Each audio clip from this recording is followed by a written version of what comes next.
Hello guys, Radhe Radhe, জয় Shrikrishna. Good morning সবাইকে। কেমন আছো তোমরা? অবশ্যই জানাও। তোমরা কি জানো আজকে আমি কোথায় যাব? আজকে আমি যাব আমার মেয়ের কাপড় কিনতে, কারণ দুদিন পর আমার মেয়ের বার্থডে আছে।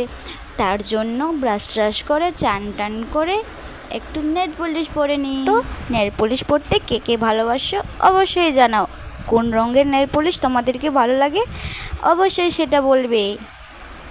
আমি পরতেছি খয়েরি কালারের নেল পলিশ। তারপর নেল পলিশ পরার পর ম্যাগি রান্না করে নিলাম।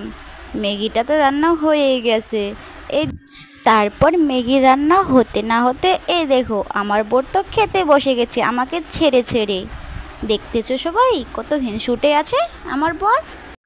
খাও খাও, আমাকে ছেড়ে খাচ্ছ তো, দেখবা তোমার মুখে না পুড়ে যায়।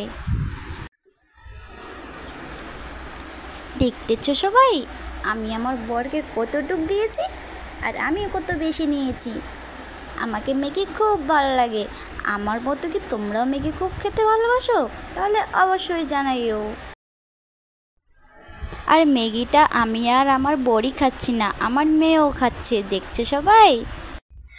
আরে অতগুলা ম্যাগি দিচ্ছ কেন? একটু করে দাও, অতগুলা কি খেতে পারে বলো তো? কিচ্ছু বোঝে না। ম্যাগি খেতে খেতে তো আবার অনেক টাইম হয়ে গেছে, তাড়াতাড়ি যেতে হবে তো আমাদেরকে। ম্যাগিটাও তো খুব গরম, খাওয়া যায় না। তোমরা একটু জানাও তো আমি আমার মেয়ের জন্য কেমন ড্রেস নিব, আমার মেয়ের কেমন কাপড় ভালো লাগবে। তাহলে রেডি টেডি হয়ে বেরিয়ে পড়লাম রাস্তায়। গাড়ি অপেক্ষা করতেছি আমরা, তারপর যাব আমরা কাপড় কিনতে।